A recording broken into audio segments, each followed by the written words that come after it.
So if you've been watching Twitch recently, you've probably noticed that some of the top streamers have been playing a Japanese gacha game about anime racehorse girls. God, I wish I was joking. This game is an awesome game about Uma Musume. Corner. No tea time. No, that's all right. She can do it. She can do it on merit. Oh, there she comes. She's closing the gap. Come on, let's go.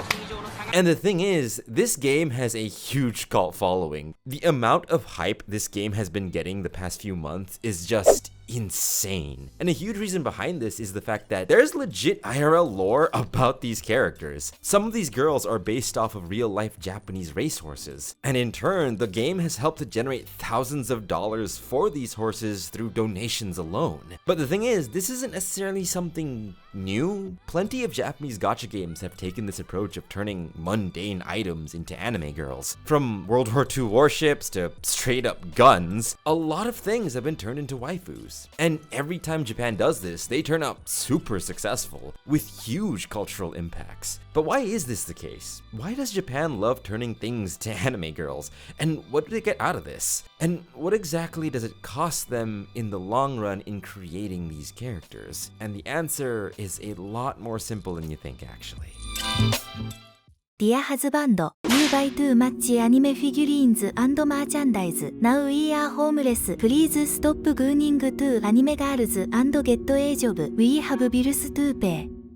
So I know the most obvious answer as to what Japan gets out of turning things into anime waifus is money. You put an anime face on anything, weebs will fucking buy it, okay? But the actual answer does go deeper than that. Because the whole spending money on virtual girls didn't really spawn in the 2020s with gacha games. But it actually came about in the 1990s with Japan's economy fucking dying.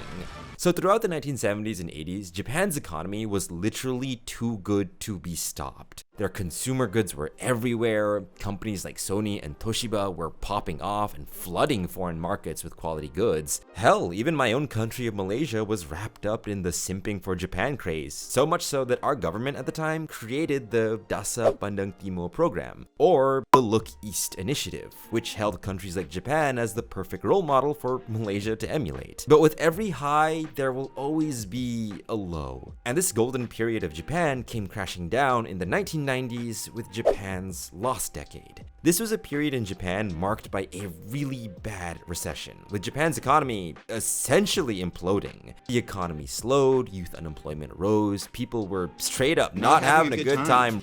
And it's here that the whole anime waifu market, or moe economy, got started.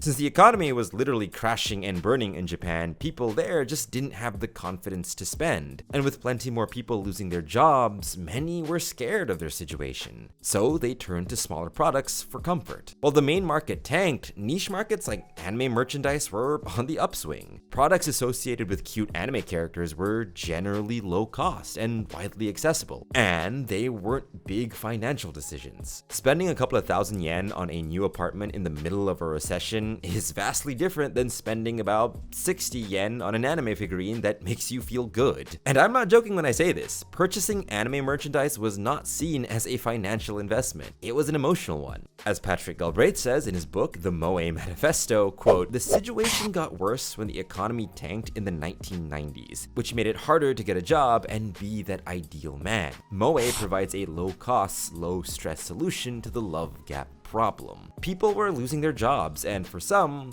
their income. And when the economy is down in the gutter and they have no money, they lose their chance at love as well. So for some, anime characters and their assorted merch offered a bit of an escape. And when you can't afford the big luxuries like cars, housing, or even relationships, you downsize. It just so happens that these new small luxuries looked like anime girls. It's kind of like Labubus, but with anime titties. Patrick Galbraith would continue to say, quote, "You don't need much capital to access moe, and you can do it in a way that suits you. And there are some people that find satisfaction with fictional characters." And that's the appeal of the moe economy during this time. In these characters and merch, there was no recession, no love gap, no expectations. The moe economy didn't just appear overnight. It was an emotional response to compensate for the opportunities lost by a generation of Japanese men and women. It was a cheap, soft, and easy to defend form of comfort. But eventually the economy would recover by the early 2000s. And with the moe economy doing well for itself, plenty of people wanted a piece of that anime waifu pie.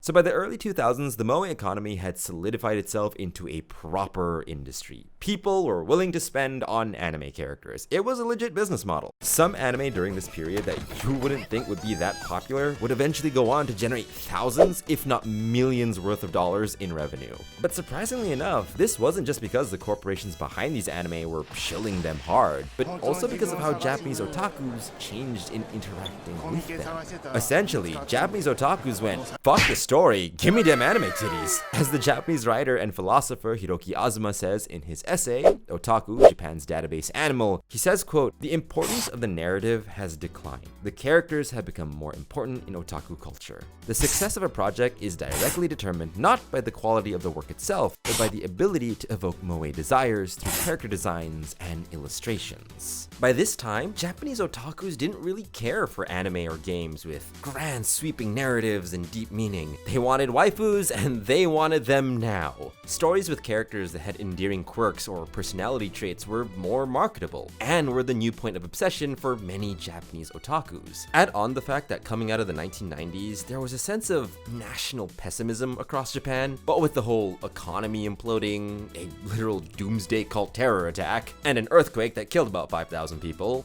yeah, Japan had it rough in the 90s. People lost faith in grand epic narratives about societal progress and utopia. So they consumed media that would give them that original sense of comfort, anime waifus. As Hiroki Azuma would continue to say in the same essay, quote, "The Japanese otaku lost the grand narrative in the 1970s, learned to fabricate the lost grand narrative in the 1980s, and in the 1990s abandoned the necessity for even such fabrications and learned simply to desire the database." Which is a fancy way of saying, by the 1990s, Japanese otakus just preferred more easily definable and trope-heavy stories and characters rather than complex ones. The childhood friend, the aloof popular girl, the cat girl maid. Rather than complex characters with complex themes, Japanese otakus just wanted things to be simple with no outside baggage. And you do actually see this in a lot of modern day media from Japan. Okay, off-rip, gacha games. Gacha games are defined by having a huge roster of characters for the player to pull for. But these characters aren't really characters. Outside of a small lore blurb, these characters are defined by the tropes they present as. The loud tomboy, the monotone lolly, the voluptuous big sister type. This is as far as characterization will go for most gacha games. These characters will never grow to question or change out of their trope. They're purposely made this way to appeal to people looking for those archetypes. It's the reason why the main questline in gacha games are intentionally designed to be ignorable. The grand narrative doesn't matter so long as there are quirked up anime waifus to collect. And to give a more anecdotal example, this is a huge reason why so many anime characters blend together past a certain point. It's why there are so many of the same cliche character trope, but only a handful of them are compelling characters. It's by design. When you see another dime a dozen childhood friend or cat girl maid, that's not the anime studio being lazy. That's them giving the Japanese audience what they want. Like Hiroki Azuma said, they just prefer the database. They prefer these easily identifiable tropes. Real storytelling is messy. Characters have to grow up. They have to change. They might not be the same by the end of the story, which some people may not like. But if the character doesn't change and they still embody the trope they started as, then the emotional comfort they provide remains.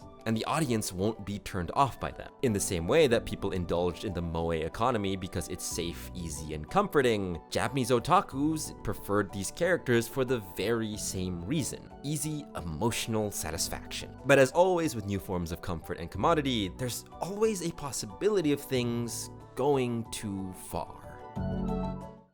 Hello, handsome. What a day, huh? You look lonely. I can fix that. I know the popular stereotype for otakus is that they're the kind of people that get carried away easily. I mean, when you have parts of the community advocating for legal marriage between real human and fictional character, it's hard to beat the allegations. But the thing is, this is actually a small minority in the grand scheme of things. As noted Japanese psychologist Saito Tamaki says in their book, Beautiful Fighting Girl, quote, "In real life, otakus tend to choose perfectly respectable members of the opposite sex as their partners. As far as I know, the actual sex lives of otakus are extremely wholesome, even boring." So yeah, even though you do see these extreme instances of parasocial relationships between fans and fictional characters, these are radical outliers at the end of the day. But commodification doesn't need everyone to be extreme for it to get out of hand. Even if only a small minority lean into that parasocial weirdness, the industry has every incentive to cater to them. And that's where things get tricky. So if you watched one of my previous videos about parasocial relationships in Japan, I mentioned a thing called oshi culture, which is this belief by some in Japan where they have to support their favorite celebrity to an almost extreme degree. Well, the thing is, there's an entire industry based around encouraging this kind of obsession. For example, a Japanese company that primarily makes funeral altars, something that in Japan is used to pray for deceased family members, recently made something called the oshidan, which is a DIY home altar that you can use specifically to pray for your favorite celebrity. That's right, you too can leverage the same divine power meant for your dead grandma for your favorite pop idol. And the company that made this is not shy in saying what this shrine is for. They basically said, yeah, for the superfans, you should be praying to God for your favorite celebrity. And this is just one example of many of the oshikatsu industry in Japan. There's plenty of other corporations that prey on this extreme dedication of fans. And that's where it gets tricky. Where does letting people celebrate what they love end, and where does exploitation begin? Because the entirety of the moe economy is built around giving you that emotional safety. And for the small minority of people that rely on this easy emotional safety, it's all they got. Characters never change because change is scary. Confronting the reality of your situation is scary. And if companies can make a quick buck by giving them that easy emotional safety, why would they stop? They have no incentive to. Yeah, the moe economy started with good intentions in Japan's lost decade. But now that things like gambling to earn your favorite waifu through gachas or buying a shit ton of merch as a sign of devotion to that character has been normalized, we've officially lost control of this beast. It's funny when we see in an anime, especially when female characters do it because it makes them all the more quirky, but when you see real life people unironically marrying their chat GPTs and choosing that easy emotional safety over the hard and messier human connection, you can't help sometimes to wonder, where do we stop? When do we say no more? The moe economy isn't dangerous because people love fictional characters. It's dangerous because it convinced some of us that love doesn't have to be complicated. And if that's all that you ever settle for, then what you're protecting isn't love, it's loneliness.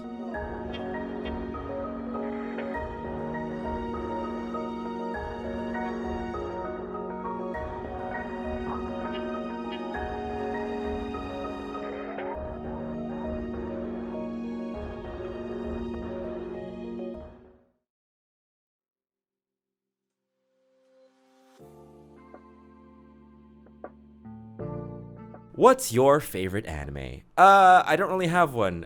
Here's my 3x3. It's a bit outdated, but it should give you an idea of what kind of anime I like to watch. What was your first anime? Oh, God. That's a hard question to answer because I technically watched anime when I was a kid, fell out of anime, and then restarted watching anime again when I was in high school. So it's not really easy to answer. You know, if you ask me what my first anime was when I was a kid, fucking Daigunder, I guess. Like, or is it like Ghost Stories or Ghost School? You gotta remember, I'm Malaysian. We had Animax, and they had some really obscure titles back in like the 2000s. So I don't know, there's probably a bunch that I don't remember that I probably watched when I was a kid. But if you're asking what my first anime was when I got back into anime in high school, that would be Ruby. And God, I have a lot to say about Ruby. There's so much to talk about in that show, and not all of it good. Let's just say I have very strong feelings about Ruby and Rooster Teeth in general. If I ever get around to streaming on Twitch again, I would dedicate like a 2 to 3 hour stream, and it's just you guys watching me bitch and complain about Ruby. I have a lot of thoughts about that show. And it's ironic because it's the first quote-unquote anime that I watched when I got back into watching this stuff. So yeah, that answers that question. What's the name of the video game that you always use clips of in your videos?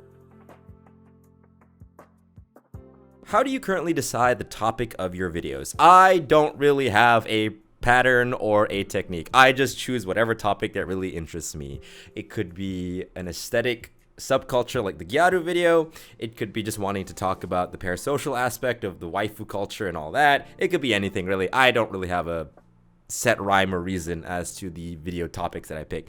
Some of them do really well. Some of them don't really do any well, but hey man, that's YouTube. That's the name of the game. Have you ever made a video that got way fewer views than you expected? What went wrong? Not to fucking make you guys feel bad or, you know, to guilt trip you guys, but the fucking VTuber video was disappointingly low view count. I really loved making that. I loved researching that. I loved making it. I loved researching that topic. And it was so disappointing when that video didn't really do well. There's a lot of gags and humor in it that I felt particularly proud of. But yeah, ultimately, I guess you guys weren't really, you know, and not to blame the audience 100%, but at the end of the day, I think the algorithm didn't really like that idea. So yeah, it didn't really do too well. But I'm personally very proud of that video, which kind of sucks I didn't do well. What sources do you check when researching your videos? I will always try to check for primary sources like academic papers and books. I try to rely less on blogs and articles because I know those can be a bit biased. So at least with, you know, primary sources like academic papers and books, there's a bit more consistency. And it's also, you know, people will come after me less because of that. I know some people, they're like, oh, fucking cite your sources, bro. And it's like, oh, I got it from this article, and they're still not satisfied with it being from an article. So like, yeah, it's tough sometimes because I have to do a lot of reading, or at least I skim read a lot of the sources, but it's still reading. I still have to parse through like 200, 300 page books and like academic papers, but it's the price you pay just to have some credibility and some extra info in the videos at the end of the day, you know? So it is what it is. What's the most frustrating part of planning out your content calendar? Being on time. I try to average out one video a month. That does not mean there are parts where I don't panic or I don't fucking mess up. But that's a me thing. That's a me thing. So yeah. Those are all the questions. Thank you so much for those that submitted questions, and I hope I answered them really well. Thank you so much for watching this far into the video. If you are, it really means a lot that like you're 14, 15 minutes into the video. Thank you so much for your support. Thank you so much for giving me a chance and giving my videos a chance. And I will see all of you lovely people next time.